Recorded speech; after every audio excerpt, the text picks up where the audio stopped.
आज की क्लास में हम section 14 of Indian evidence act को एक बार दोबारा से देखेंगे।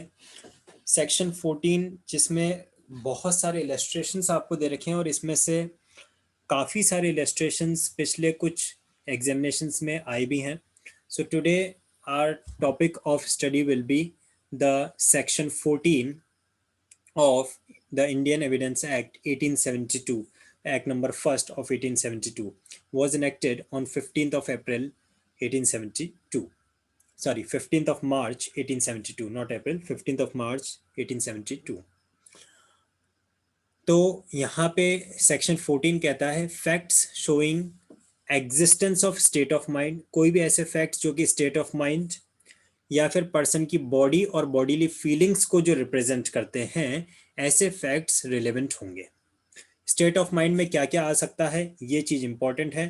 तो state of mind includes the intention of the person, any knowledge available to him, person doing the work in good faith और in negligence, rashness, ill will और goodwill. All these terms represents the state of mind of a particular person while doing the act. कोई person किस intention के साथ क्या काम करता है, उसके नॉलेज में है कोई चीज, उसके बावजूद भी वो ऐसा काम कर रहा है। अब फॉर एग्जांपल कोई आपके पास में चोरी का सामान लेके आता है और आपको पता है कि ये चोरी का सामान है और फिर भी आप उसको खरीद लेते हैं, मतलब जानते हुए, तो ये क्या हो गया, ये नॉलेज में आ गया आपके। तो वो तो ऑफेंस कर ही रहा है, और चोरी के माल खरीदने में आप भी ऑफेंस आपके ऊपर भी हो जाएगा अगर आप विद द नॉलेज खरीदते हैं तो। Then towards any particular person और showing the existence of any state of body or bodily feeling are relevant when the existence of any such state of mind or body or bodily feeling is in issue or relevant, तो ये relevant हो जाएंगे। दो explanation दे रखे हैं, ये भी दोनों इंपॉर्टेंट हैं इस सेक्शन को समझने के लिए। A fact relevant as showing the existence of a relevant state of mind must show that the state of mind exists not generally but in reference to the particular matter in question।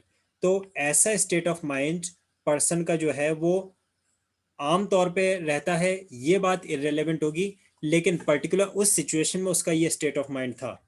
State of mind में क्या क्या है, intention, knowledge, good faith, negligence, rashness, ill will, goodwill, ये सारे state of mind में। तो ये चीजें उस पर्टिकुलर ट्रांजेक्शन में एंटर होते समय था, that will be consider to be relevant. और जनरली उसका ऐसा नेचर रहता है, ऐसा ही उसका स्टेट ऑफ माइंड रहता है, that is not relevant, that is irrelevant. Second explanation ये कहता है, but whereupon the trial of a person accused of an offense, जब किसी पर्सन का ट्रायल चल रहा है, किसी अक्यूज्ड का ट्रायल चल रहा है, उस ट्रायल में the previous commission by the accused of an offense is relevant within the meaning of this section। तो उस ट्रायल में ये वर्ड याद रखिएगा, अपॉन अ ट्रायल, क्योंकि आगे एक इलस्ट्रेशन आएगा वो आपको कंफ्यूज कर सकता है। तो इस वर्ड को याद रखिएगा, सेकंड एक्सप्लेनेशन में वर्ड अपॉन द ट्रायल लिखा है। तो कोई ट्रायल अगर चल रहा है तो उस ट्रायल में previous conviction of the accused of an offence वो रिलेवेंट हो जाएगा। जनरली अगर वो कोई ऐसे का काम करता है तो वो रिलेवेंट नहीं है, लेकिन ट्रायल में वो चीज रिलेवेंट हो जाएगी। ठीक है, चलिए एक क्वेश्चन मेरे माइंड में स्ट्राइक हो रहा है जो इसी से इंडियन एविडेंस एक्ट से ही रिलेटेड है, और ये जो बात इसमें लिखी गई है, that is upon a trial the previous commission by the accused of an offence is relevant. May be possible आप लोगों को आंसर आता हो, मे बी पॉसिबल आंसर ना आता हो। तो मैं आपसे पहले पूछता हूँ, एक मूवी आई थी अभी कुछ समय पहले, पिंक। तो दो गर्ल्स यहाँ पे जैसे हैं, तो उम्मीद करता हूँ गर्ल्स ने जरूर देखी होगी मूवी पिंक। नहीं देखी सर। नहीं देखी, चलिए कोई बात नहीं। तो क्वेश्चन ये है कि एक फीमेल है और उसके ऊपर ये ट्रायल चल रहा है that somebody has made a rape attempt over that female, और फिर ये बात प्रूव किया जाता है कि ये जो फीमेल है ये प्रोस्टिट्यूशन के बिजनेस में इन्वॉल्व है। तो क्या ये चीज प्रूव की जा सकती है या नहीं, या ये बात के अगर कोई प्रोस्टिट्यूशन के बिजनेस में है, प्रोफेशन में है, और उसके ऊपर अगर रेप अटेम्प्ट होता है और ये बात कही जाती है कि ये तो इसके कंसेंट से हुआ था, so will it be considered to be relevant और irrelevant this previous you can say experience or previous profession, will it be relevant or irrelevant according to Indian Evidence Act? अगर नॉलेज में है तो बताइए. I think recall नहीं कर पा रहे. सेक्शन 53A ऐड हुआ था 2013 18. सेक्शन 53A इसमें ऐड हुआ था और उसके अकॉर्डिंग ये है 2013 का अमेंडमेंट है. उसमें यह कहा गया था कि अगर कोई भी ट्रायल है लेकिन उसमें फीमेल का previous sexual experience that will not be considered at all in the present case, जो कि इस सेक्शन 14 के कंप्लीटली कॉन्ट्राडिक्टरी है. सेक्शन 14 के एक्सप्लेनेशन 2 में क्या कहा गया है? Upon the trial previous conviction bye the accused of an offence is relevant. लेकिन सेक्शन 53A में यह कहा गया है दैट इज प्रीवियस कन्विक्शन और previous sexual experience will be completely irrelevant in the particular trial. तो ये important एक अमेंडमेंट था 2013 का, याद रखिएगा इसको. ठीक है, चलिए. तो यहाँ पे हम देख चुके हैं सेक्शन 14 क्या कहता है. सेक्शन 14 में कहता है, 3 बातें कह रहा है: state of mind, bodily mind, state of mind, body और बॉडीली फीलिंग, ये 3 वर्ड्स हैं. स्टेट ऑफ माइंड में क्या क्या आ रहा है? Intention, knowledge, good faith, negligence, rashness, ill will और गुडविल. और एक्सप्लेनेशन 1 में क्या कहता है? एक्सप्लेनेशन 1 में कहता है कि ये जितनी भी स्टेट ऑफ माइंड थी, ये उस पर्टिकुलर ट्रांजेक्शन में, उस पर्टिकुलर सिचुएशन में एग्जिस्ट करती हैं, ये तो रेलेवेंट होगा, और जनरली ये एग्जिस्ट करती थी, ये इररेलेवेंट है.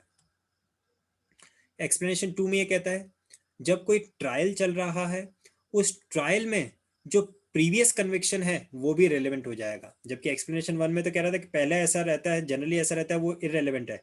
लेकिन ट्रायल अगर चल रहा है कोर्ट में, तो उस ट्रायल में तो प्रीवियस कन्विक्शन अगर कोई होके चुका है तो वो रेलेवेंट माना जाएगा. सो ये था explanation regarding section 14 of Indian evidence act. अब इसी सेक्शन के इलस्ट्रेशंस को हम देखेंगे. कुछ इलस्ट्रेशंस दे रखे हैं.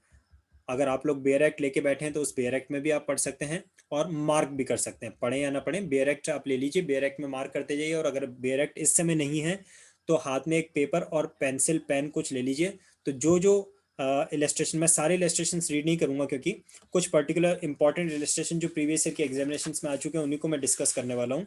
तो उनको आप लिखते जाने के कौन कौन से इलस्ट्रेशन हैं, बस ABCD उनका मार्क कर लेना. सबसे पहले इलस्ट्रेशन नंबर A हम देख रहे हैं, ध्यान से इसको देखें क्या लिखा है. A is accused of receiving stolen goods knowing them, क्या वर्ड लिखा हुआ है? knowing them to be stolen.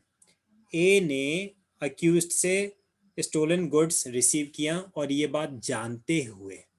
तो आपको अभी अभी हमने पढ़ा था, वो ध्यान होगा कि एक वर्ड आया था नॉलेज, वही यहाँ पे आ जाता है. तो ये सेक्शन 14 से क्यों हिट हो रहा है? बिकॉज वर्ड नॉलेज यहाँ पे आ गया. ठीक है,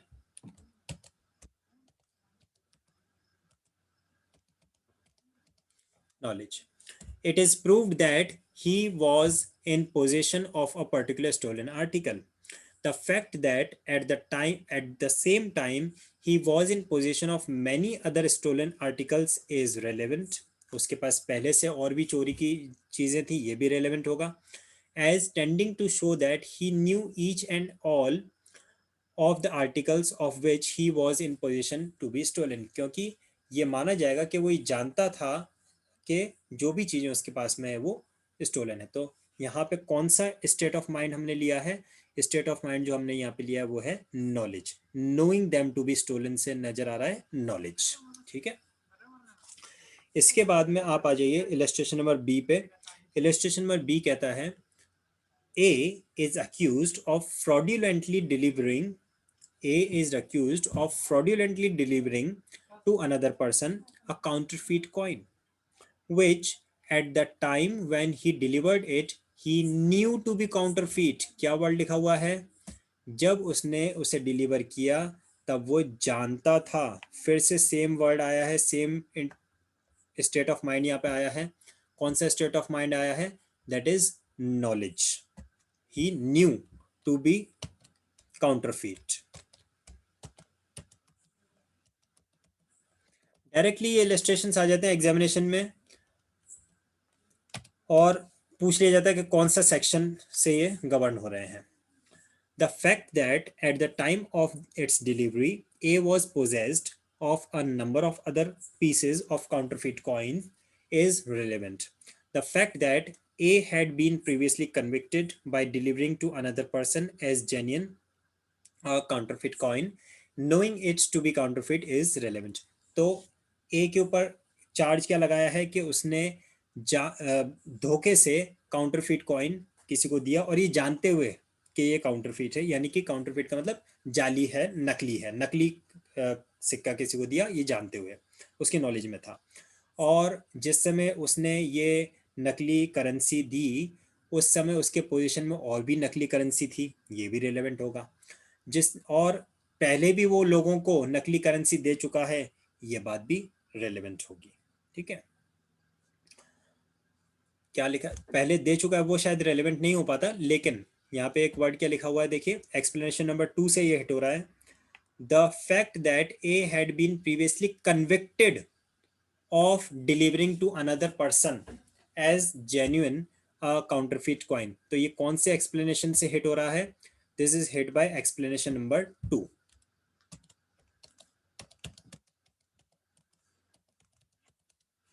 कैसे पता चला? क्योंकि यहाँ पे वर्ड आ गया है कन्विक्शन। सिर्फ वो पहले लोगों को दे रहा था ऐसा देखा गया था, वो रेलेवेंट नहीं रहता, वो इरेलेवेंट था, लेकिन वो इस बात पे कन्विक्ट हुआ था, इस बात के लिए उसे प्रोसिक्यूट किया गया था और उसमें कन्विक्ट किया गया था, ये बात रिलेवेंट हो जाती है। इसके बाद में अब हम आते हैं इलस्ट्रेशन नंबर सी पर। A sues B for damage done by a dog. तो ए ने बी पे स्यू किया कि उसके डॉग ने डैमेज किया है बी का, बी के डॉग ने, which B knew to be ferocious. यानी कि बी को पहले से पता था भी उसका जो पालतू कुत्ता है वो थोड़ा सा उत्तेजक है, वो थोड़ा उद्दंड है और लोगों का नुकसान कर देता है। The fact that the dog had previously bitten X, Y and Z, ये फैक्ट है, and that they had made complaint to B are relevant। जब X, Y and Z उन्हें उस कुत्ते ने काटा था और ये बात उन्होंने बी को बताई थी, यानी बी के नॉलेज में था ये fact that my pet is not a normal one but my pet is dangerous for the ट्रेसपासर्स।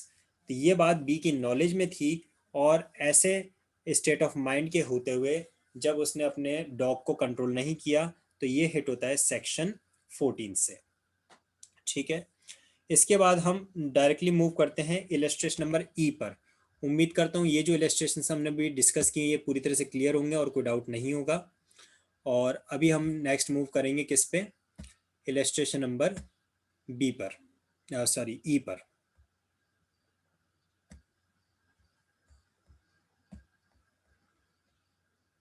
इनको जरूर से लिखते जाना, जो जो इलस्ट्रेशंस मैं आपके साथ डिस्कस कर रहा हूँ, A B C and now E, क्योंकि ये इलस्ट्रेशंस प्रीवियस कुछ एग्जामिनेशंस में पूछे गए हैं। इलस्ट्रेशन ई देखिए, A is accused of defaming B by publishing an imputation intended to harm the reputation of B। A के ऊपर एक्यूजेशन क्या है कि उसने B को दुर्भाव B की इंसल्ट किया, डिफेम किया, मानहानि की, और किस तरह से उसके बारे में कुछ गलत बात छाप के कुछ ऐसा लाइबल छापा गया, कुछ इम्प्यूटेशन छापा गया, और किस इंटेंशन से, क्या वर्ड लिखा हुआ है, intended to harm the reputation of B. वो एक पर्टिकुलर इंटेंशन से उसने छापा। एक तो ये बात होती है कि किसी के बारे में आपको सही बात पता है कि इस पर्सन ने चोरी की और उसके बारे में आप छाप देते हैं भाई इसने चोरी की है, so that is not a ill will. लेकिन एक गलत इंटेंशन से, इस इंटेंशन से कि हम बी की रेपुटेशन को हार्म करेंगे, इस इंटेंशन से आपने उसके बारे में कुछ गलत छापा और इस बात पे आपके ऊपर एक्यूजेशन है, ठीक है। तो इसके आगे आता है the fact of previous publication by A respecting B.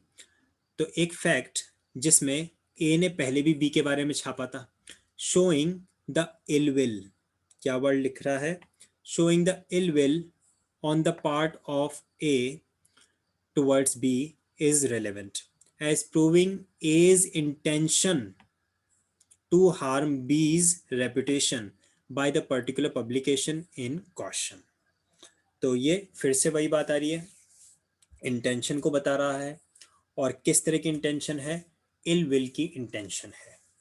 The facts that there was no previous quarrel between A and B and that A repeated the matter complained of as he heard it, the relevant as showing that A did not intend to harm the reputation of B।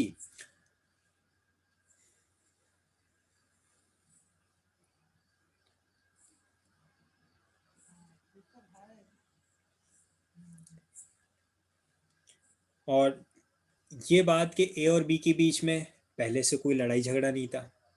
ए को जब ये बात पता चली कि भाई मैंने इसके बारे में ऐसा छापा है और वो इस बात की कंप्लेंट कर रहा है, तो भी उसके बाद भी वो रिपीटेडली उसके बारे में गलत छापता रहा, ये सारी चीज़ें रिलेवेंट होंगी, ठीक है। इसके बाद आते हैं हम नेक्स्ट इलस्ट्रेशन नंबर एफ पर। इलस्ट्रेशन नंबर एफ देखिए क्या लिखता है, A is sued by B, A के ऊपर बी ने केस फाइल किया, सूट फाइल किया, for fraudulently representing to be that C was solvent. अच्छा इंपॉर्टेंट पॉइंट है, इसको एक बार समझने की कोशिश करें ये अच्छे से, ये क्या कह रहा है। A is sued by B, A के ऊपर बी ने सूट फाइल किया है, किस बात का, that representing, fraudulently representing to be that C was solvent. हुआ क्या, ए ने बी को कहा कि भाई सी जो है वो अच्छा पैसे वाला सॉल्वेंट व्यक्ति है, पूरी तरह से सक्षम व्यक्ति है, और इस पर भरोसा करके बी ने सी के साथ कॉन्ट्रैक्ट एंटर कर लिया। बी जानता ही नहीं था कि भाई सी कैसा है, सी के पास में पैसा है नहीं है, वो सॉल्वेंट है इंसॉल्वेंट है, मेरा पैसा देगा नहीं देगा, बट ए की बात पे बिलीव करते हुए बी ने सी के साथ कॉन्ट्रैक्ट एंटर कर लिया, जबकि सी क्या था, सी इंसॉल्वेंट था। देखिए आगे क्या लिखा है, whereby B being induced to trust C. तो बी ने क्या किया, बी ने सी के ऊपर भरोसा कर लिया कि हाँ जब बोल रहा है, ए बोल रहा है तो सी सॉल्वेंट ही होगा, who was insolvent and suffered loss. तो सी एक्चुअल में इंसॉल्वेंट था और उसकी वजह से बी को लॉस हो गया। समझ में आ गई सिचुएशन, आपको वापस से बता रहा हूँ। बी सी के साथ में एक कॉन्ट्रैक्ट में एंटर होना चाहता था, लेकिन बी को ये बात नॉलेज में नहीं थी कि सी की क्या फाइनेंशियल पोजीशन है। तो बी ने ए को पूछा और ए ने बोला कि हाँ सी पूरी तरह से सॉल्वेंट है, आप उसके साथ कॉन्ट्रैक्ट में एंटर हो सकते हैं। बी ने ए की बात को भरोसा करते हुए सी पे के साथ कॉन्ट्रैक्ट एंटर कर लिया और सी जो एक्चुअली में इंसॉल्वेंट था, इसकी वजह से बी को लॉस हो गया। Now the fact that at the time when A represented C to be solvent, C was supposed to be solvent by his neighbors। तो ये बात का फैक्ट कि जब A ने कहा था कि भाई C सॉल्वेंट है, वो हो सकता है सी के नॉलेज में, ए की नॉलेज में ये रहा हो कि सी सॉल्वेंट है, उसकी नॉलेज में ना रहा हो। By persons dealing with him is relevant as showing that A made the representation in good faith. बात समझ रहे हैं आप, ए के ऊपर केस क्या किया गया है कि भाई ए ने मुझे धोखा दिया, ए ने गलत बता दिया, उसकी वजह से ना मुझे नुकसान हो गया। लेकिन ऐसा भी तो हो सकता है कि ए को पता, ए को यही लगा था कि सी सॉल्वेंट है, तो ए ने तो गुड फेथ में ऐसा किया था, बाद में पता चला कि ये तो मेरी नॉलेज में पूरी बात नहीं थी। तो क्योंकि ए ने अगर ये काम गुड फेथ में किया है, then he will not be held liable. तो यहाँ पे कौन सा इंटेंशन आ गया, कौन सा स्टेट ऑफ माइंड आ गया, गुड फेथ का स्टेट ऑफ माइंड आ गया। और वहीं अगर गुड फेथ की जगह हम इल विल लिख देते हैं तो फिर क्या हो जाता, फ्रॉड्यूलेंटली लिख देते तो क्या हो जाता, फिर ये हो जाता लाइबल होने के लिए इंटेंशन चेंज हो जाता। तो ये था इलस्ट्रेशन नंबर F। आगे बढ़ते हैं। किसी भी स्टेज पे कोई कंफ्यूजन आपके माइंड में लगे, आप उसी समय बीच में पूछ सकते हैं। अब हम लेंगे नेक्स्ट इलस्ट्रेशन नंबर K।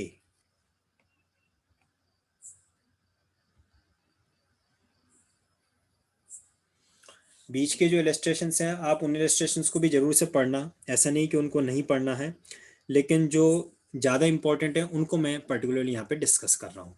ठीक है। Now illustration number K।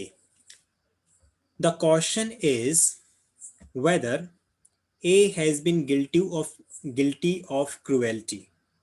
क्या चार्ज है? A के ऊपर चार्ज है for the cruelty towards B। B कौन है? B, A और B हस्बैंड वाइफ है। A हस्बैंड है, B वाइफ है, और A के ऊपर चार्ज लगा है अपनी वाइफ के साथ क्रुएल्टी करने का। ठीक है। Expressions of their feeling towards each other shortly before and after alleged cruelty are relevant. क्या बोल रहा है? एक्सप्रेशंस कब के बोल रहा है? जनरली नहीं बोल रहा है कि इनके बीच में रोज झगड़ा होता था, दैट इज इररिलेवेंट। जिस समय क्रूएल्टी हुई है उस समय से घंटे भर पहले और 1 घंटे बाद तक क्या सिचुएशंस रही थी, एक दूसरे के क्या एक्सप्रेशंस थे एक दूसरे की तरफ, वो रेलेवेंट होंगे। क्योंकि हमने पढ़ा ही था एक्सप्लेनेशन नंबर 1 में। क्या लिखा था एक्सप्लेनेशन नंबर 1 में? लिखा था किसी पर्सन का स्टेट ऑफ माइंड जनरली कैसा रहता है, दैट इज इररिलेवेंट, लेकिन उस पर्टिकुलर ट्रांजेक्शन में उसका स्टेट ऑफ माइंड कैसा रहा वो रिलेवेंट होगा। तो क्या लिखा है? Expression of their feeling towards each other shortly before and after the alleged cruelty are relevant facts. तो ये था इलस्ट्रेशन नंबर K। ठीक है। अच्छा, यहाँ पे कौन सा स्टेट ऑफ माइंड हम लेंगे? यहाँ पे आप ले सकते हैं स्टेट ऑफ माइंड के लिए रेस्टनेस। इसमें हमने लिए थे ना सारे स्टेट ऑफ माइंड जो लिखे हुए थे आपके पास में, intention, knowledge, good faith, negligence, rashness. तो हम यहाँ पे कौन से स्टेट ऑफ माइंड लेंगे? रैशनेस, क्रुएल्टी से आ रहा है। ठीक है। इसके बाद में आगे बढ़ते हैं। नेक्स्ट हम लेंगे illustration number N। Illustration number N को आप देखिए एक बार। Statements made by A as to the state of his health at or near the time in question are relevant। जो पर्टिकुलर टाइम अंडर इंक्वायरी है या अंडर क्वेश्चन है, उस समय जो ए ने अपनी हेल्थ से रिलेटेड अगर कोई स्टेटमेंट दिए हैं तो ये क्या हो जाएंगे? ये रेलेवेंट होंगे। अब ये क्या है? हमने 3 चीज़ें पढ़ी थी इस सेक्शन में। एक था स्टेट ऑफ माइंड, दूसरा था बॉडी, तीसरे था बॉडीली फीलिंग। ये स्टेट ऑफ हिज हेल्थ किस में आ जाता है? बॉडी एंड बॉडीली फीलिंग में। So statements made by a as to the state of his health. अच्छा, अब हेल्थ भी जनरली उसकी कैसी रहती है, दैट इज इररिलेवेंट, लेकिन क्या वर्ड लिखा है? एट और near the time in question. जो समय पर्टिकुलर उस मोमेंट पे उसकी हेल्थ कैसी थी, ये अगर वो स्टेटमेंट देता है तो ये क्या हो जाएगा? ये रिलेवेंट फैक्ट हो जाएगा। ठीक है। ये था आपका illustration number. Excuse me sir. जी बोलिए। सर, ये जो आपने अभी इलस्ट्रेशन नंबर N बताया वो एक्चुअली M का फैक्ट है, M का स्टेटमेंट है। जो इलस्ट्रेशन नंबर N है वो ये है A शूज B वाला। एक मिनट, हाँ मुझे भी लग रहा है इसमें कुछ मिसप्रिंट है। 1 मिनट वेट कीजिए, दोबारा दोबारा से देखेंगे हम इलस्ट्रेशन नंबर N को, जो एक्चुअली यहाँ पे इलस्ट्रेशन नंबर O के जगह पे लिखा है। ये जो लिखा है ना, this is wrong, this is actually illustration number N। ये यहाँ पे मिसप्रिंट हो गया है इसमें पेयर एक्ट में। तो ये आपने सही आइडेंटिफाई किया, this is illustration number N। तो देखते हैं इलस्ट्रेशन नंबर N में क्या लिखा है। A sues B for negligence in providing him with a carriage for hire not reasonable fit for use whereby A was injured। तो A ने B के ऊपर सूट फाइल किया। किस बात का सूट फाइल किया है? नेग्लिजेंस का। नेग्लिजेंस किस बात में, कि ए ने बी से कोई कैरेज कह लीजिए, कोई वाहन लिया, किराए पे लिया, हायर किया कोई, कि भाई मुझे कहीं जाना है और ये दो, और ये बात बी को पता थी कि ये जो मैं कैरेज दे रहा हूँ ये प्रॉपर नहीं है और इसके काम में लेने योग्य नहीं है, और इसकी वजह से क्या हुआ, ए को इंजरी हो गई। यानी कि गाड़ी ली सपोज काम में लेने के लिए, और गाड़ी पहले से पता था बी को कि गाड़ी खराब है, रास्ते में हो सकता है कि इसको नुकसान हो जाए, पर बी ने फिर भी दे दिया negligently. So A sues B for negligence in providing him with a carriage for hire not reasonably fit for use, जो proper reasonably use fit for use नहीं था, वो उसको दे दिया गया, उसकी वजह से ए को क्या हुआ, इंजरी हो गई। तो इस बात का ए ने सूट फाइल किया है। तो यहाँ पे कौन सा स्टेट ऑफ माइंड चल रहा है आपका, negligence is the state of mind. ठीक है, आगे देखिए क्या लिखता है, the fact that B's intention was drawn on the other occasions to the defect of that particular carriage is relevant। अब यहाँ पे क्या लिखा है कि ये कैरेज खराब है, ये बी को पहले से बताया गया था, पहले भी किसी को उसने जैसे ये कैरेज ये गाड़ी दी होगी, तो बी को लोगों ने आके कहा था कि भाई आपकी जो गाड़ी आपने दी है ये खराब है, इस बात का अटेंशन बी का पहले से ड्रॉ किया गया था इस बात पे। ऐसा नहीं कि बी इग्नोरेंट था, बी को ये बात 2-3 लोग बता चुके थे कि ये आपकी जो गाड़ी आपने दी थी ये ठीक नहीं थी, काम में लेने लायक नहीं है, फिर भी बी ने नेग्लिजेंटली ए को ये दे दिया। The fact that B was habitually negligent, अब एक बार हो जाता वो तो ठीक था, पर he is habitually negligent about the carriages which he let to hire is irrelevant. तो क्या बात लिखी है, इसको मैं थोड़ा अलग कलर से बता देता हूँ आपको, कि बी नॉर्मली उसके पास जो भी कैरेज वगैरह हैं वो उनके लिए नेग्लिजेंट ही रहता है हमेशा, और वो ख़राब होते हैं कुछ भी होते हैं वो दे देता है। ये बात रेलेवेंट होगी या इररेलेवेंट, ये बात पूरी से इररेलेवेंट होगी। क्यों, क्योंकि ये किससे हिट हो रहा है, आपका जो एक्सप्लेनेशन नंबर 1 में हमने देखा था ना, एक्सप्लेनेशन नंबर 1 में लिखा हुआ था दैट इज जनरली अगर वो पर्सन ऐसा रहता है दैट इज उसका स्टेट ऑफ माइंड जनरली ऐसा रहता है दैट इज इररेलेवेंट, लेकिन एट दैट पर्टिकुलर टाइम उसका इंटेंशन ऐसा था वो रेलेवेंट होगा। तो यहाँ पे कौन सी बात रेलेवेंट ले रहे हैं, तो बी का अटेंशन कई लोगों ने इस बात पे ड्रॉ किया था कि आपका ये जो कैरेज है यूज लेने लायक नहीं है, ये बात तो रेलेवेंट है। और दूसरी बात, बी नॉर्मली हमेशा ही नेग्लिजेंट रहता है इस काम के लिए, ये बात इररिलेवेंट हो जाएगी। ये था इलस्ट्रेशन नंबर एन, इंपॉर्टेंट है, इसको आप थोड़ा सा अच्छे से पढ़िएगा। इसके आगे हम आते हैं इलस्ट्रेशन नंबर ओ भी हम देखेंगे। This will be the last illustration for today's part of study. और इलस्ट्रेशन नंबर ओ जो है वो हम किसको करेक्शन करके देखेंगे, पी को। ये पी नहीं है, ये एक्चुअली यहाँ पे इलस्ट्रेशन नंबर ओ है ये। ठीक है, तो इलस्ट्रेशन नंबर ओ को देखते हैं क्या लिखता है। A is tried for the murder of B by intentionally shooting him dead। A के ऊपर ट्रायल चल रहा है, ये इंपॉर्टेंट वर्ड है यहाँ पे, क्या कि A के ऊपर ट्रायल चल रहा है। किस बात का ट्रायल चल रहा है, कि उसने B को इंटेंशनली गोली मारी और जिसकी वजह से B की डेथ हो गई। The fact that A on other occasions shot at B, एक इस बात का फैक्ट आया कि A ने पहले भी, इससे पहले भी कई बार B की तरफ गोली चलाई है, उसको मारने की कोशिश की है, इज रेलेवेंट। ये बात तो रेलेवेंट है कि पहले भी B की तरफ उसने कई बार गोली चलाई थी और कोशिश की थी मारने की, अलग अलग समय पर, एज शोइंग हिज इंटेंशन, क्योंकि इससे क्या हो रहा है, इससे A की इंटेंशन का पता चल रहा है। ठीक है, तो ये बात तो रेलेवेंट है। लेकिन अब एक दूसरी बात, the fact that A was in the habit of shooting at people with intent to murder them is irrelevant। कि A तो भाई आदतन अपराधी है और वो तो पहले कई लोगों को गोली मार के हत्या कर चुका है, ये बात इररेलेवेंट होगी, ये बात सेक्शन 14 के अकॉर्डिंगली हिट नहीं करेगी। लेकिन बी के ऊपर उसने पहले कई बार गोली चलाई थी और इस बार उसने जब गोली चलाई तो उससे बी की डेथ हो गई, ये बात रेलेवेंट मानी जाएगी। अब एक क्वेश्चन यहाँ पे लास्ट में पूछ रहा हूँ, बस उसके बाद हम क्लास ओवर कर रहे हैं।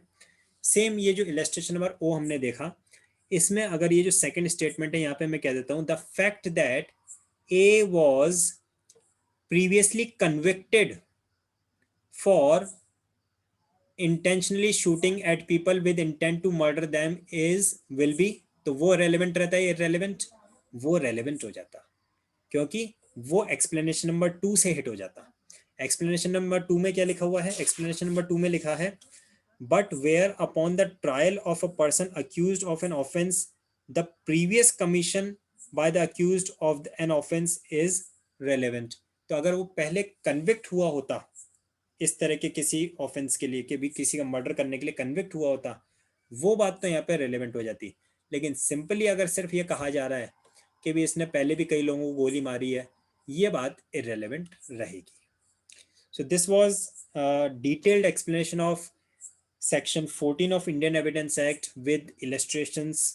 उम्मीद करता हूँ आप लोगों को अच्छे से समझ में आया होगा, और कोई डाउट है तो अभी भी पूछ सकते हैं, अदरवाइज नेक्स्ट हम कल की क्लास में कंटिन्यू रखेंगे।